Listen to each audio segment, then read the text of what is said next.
Next handout I want to take a look at. This is something that I'm concerned about. They're doing it under the auspice of we're trying to help get money out there. We're trying to push claims out there. But anything that originally has some good intent, insurance companies and adjusters quite often take it and twist it, and they'll use it as an advantage on their claims, right? So this next handout, it's a FEMA memorandum that was dated September 16th. So this is something I've seen after other catastrophe events. They're doing it as, hey, we're trying to help get money out in the community. We're trying to cut through this red tape. We want to get you money as fast as we can, get it in your pocket so you can go start doing repairs, get your life built back together, right? What this memorandum says is that, let's look at section 1 here. Authorization to evaluate and pay claims based on unsigned adjuster's reports. Pursuant to my authority, this was issued by the acting assistant administrator for FEMA, under the standard flood insurance program and FEMA's regulations, I direct National Flood Insurance Program insurers to exercise their option to accept their adjuster's report to evaluate and pay a claim instead of a signed proof of loss. Okay. Additionally, I conditionally waive the requirements that the policyholder must sign the adjuster's report. To issue payments under this conditional waiver, NFIP insurers must provide the policyholder with the following. 1, a copy of the adjuster's report supporting the claim payments. 2, if the payment is less than the adjuster's report, a written explanation of the difference. And 3, a letter in the form and substance of the template attached in this bulletin. Okay, so they must provide the policyholder with 3 things, right? They must comply with 1, 2, and 3 and notify the policyholder of these.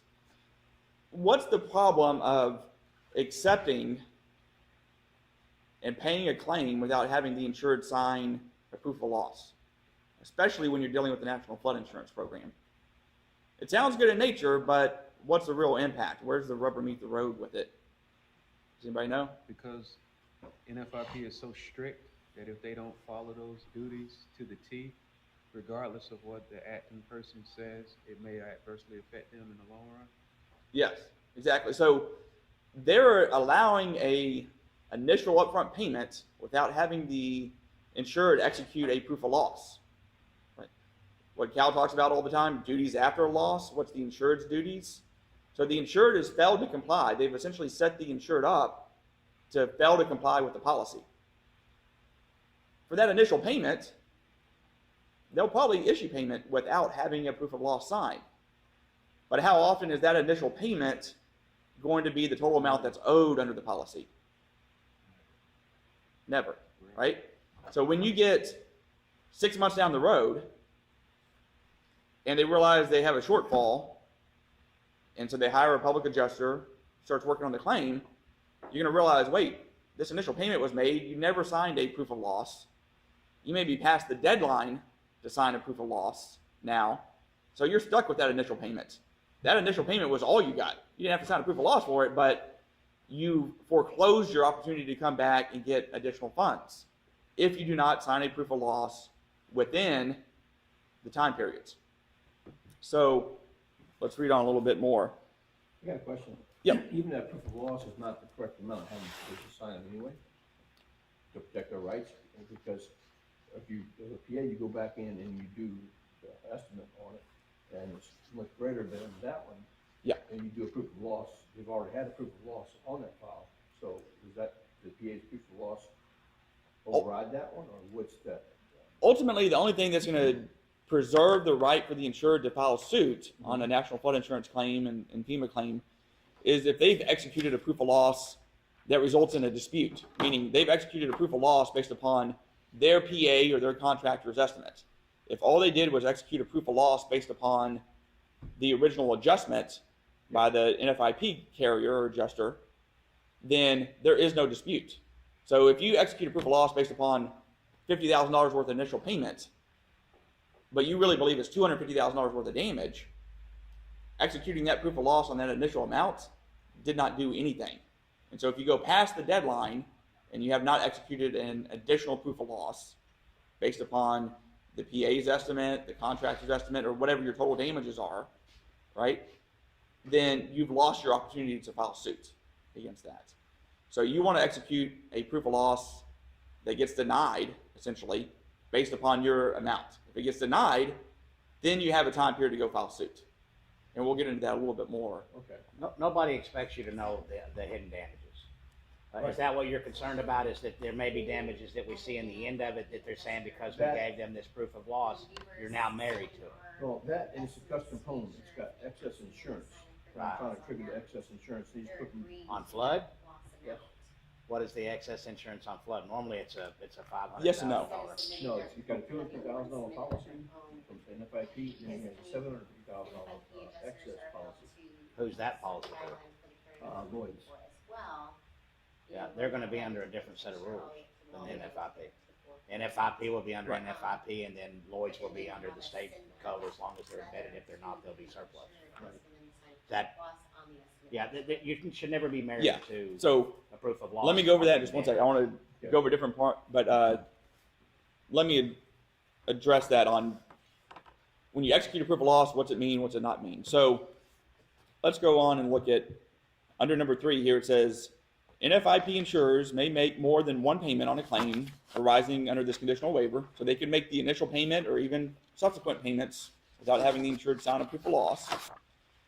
This conditional waiver is effective through the expiration of the applicable deadline to submit a proof of loss. Okay. Yeah. A policyholder may still submit a signed proof of loss. So this isn't preventing. It says the policyholder can still submit a proof of loss if the policyholder asserts that the adjuster's report does not fully settle their claim and that they are entitled to an additional insurance payment. The policyholder must provide their NFIP insurer with a signed proof of loss with supporting documentation, such as a contractor's estimate, bill, receipt, photographs, and other related documents to support their claim. This next section is where it's important. Number 2, proof of loss deadline extension. To allow enough time for policyholders to evaluate their loss in the adjuster's reports, I'm extending the 60-day proof of loss deadline for submitting a compliant proof of loss for Hurricane Ida to a total of 180 days from the date of loss. So under just the regular flood program, National Flood Insurance Program, the insured has to submit a proof of loss within 60 days. For Hurricane Ida, it's been extended to 180 days. So August 29th was the landfall of Ida. 180 days out, that's going to be your proof of loss deadline to submit a proof of loss. So how's that going? Where's the rubber going to meet the road? I haven't calculated the exact day. It's going to be like, what, the end of February, something like that? 6 months. Yeah, end of February, 1st of March. So let's say they go out, they issue initial payments. They do not ask for a proof of loss. January comes, and they realize, hey, I'm talking to contractors now. I'm short. I don't have enough money. They hire a public adjuster. You come in and prepare an estimate. Okay. You send your demand in to the insurance company without a proof of loss. If you send that in, whether it's sent in before the 180 days or after the 180 days, doesn't really matter. Because if you do not submit a proof of loss based upon your demand, the insured executes a proof of loss and submits it within that 180-day window, then you're forever time barred from filing suit. February 25th. February 25th. So That's your 180-day deadline. So if you submit a proof of loss on February 27th, you're out of luck. You're past the deadline. Okay? They're going to issue, because I've seen it in multiple storms, initial payments and maybe subsequent payments without ever asking for a proof of loss from the insured, right? Or they make here's your $30,000, oh, here's another $20,000, and because you believe, oh, I was a little bit short, I went back to them and they paid me some more money, that if I'm short again, I can go back to them and they'll pay me more money. Well, once you get past February 25th, that's off the table. They're going to say, well, I'm sorry, you didn't submit a proof of loss, okay? What if you did sign a proof of loss, to your question, based upon the original estimate that was prepared by the NFIP adjuster? That did not do anything, okay? It got your payment, but it did not preserve your right to go file suit. Because if in that 180-day window, you do not submit a proof of loss based upon your total damages, there's no dispute. If you're going to file suit under the National Flood Insurance Program, you have to file suit based on a dispute, meaning you've submitted a proof of loss that was rejected or denied, and there's some amount they did not pay. And so if the only proof of loss you signed was the one they actually paid on, there's no dispute. Does that make sense? Mm-hmm. So, and I'm sorry, I forgot your name was? Nick. Have you seen they're pretty like hardcore on the deadlines as far as the proof of loss? Oh yeah, for the forms, yeah. On the forms and just always, I'm always looking at the deadlines, but yeah, I agree with everything you just said, and yeah, go ahead and sign the first one, and for the supplements, yeah, sign those and make sure you're using their form. Yeah. Well, you can believe they don't know any other part of the claim. The only part that they're really taught is those deadlines. They're going to be specific to the deadlines because that's the cutoff. That means that after that day, we don't give a crap what you do. We've already got it right, and it's already sitting there, and this is what we really want you adjusters to learn. That if they submit it after this day, we're not touching it. That's it. And I've seen quite often where they will make additional payments kind of on the eve of that deadline, where maybe they'll agree to another $10,000. Well, if they get another $10,000 coming in, the insured's not really too concerned. They're just like, hey, they just paid me some more money last week. I'm still within my window. And you may have some adjusters that give you a heads up on the deadline, but for the most part, you're not. Okay, the adjusters are not going to. How easy would this have been? This is what really irritates me. I mean, this is the federal government issuing this memorandum. It says you don't have to have a proof of loss, right?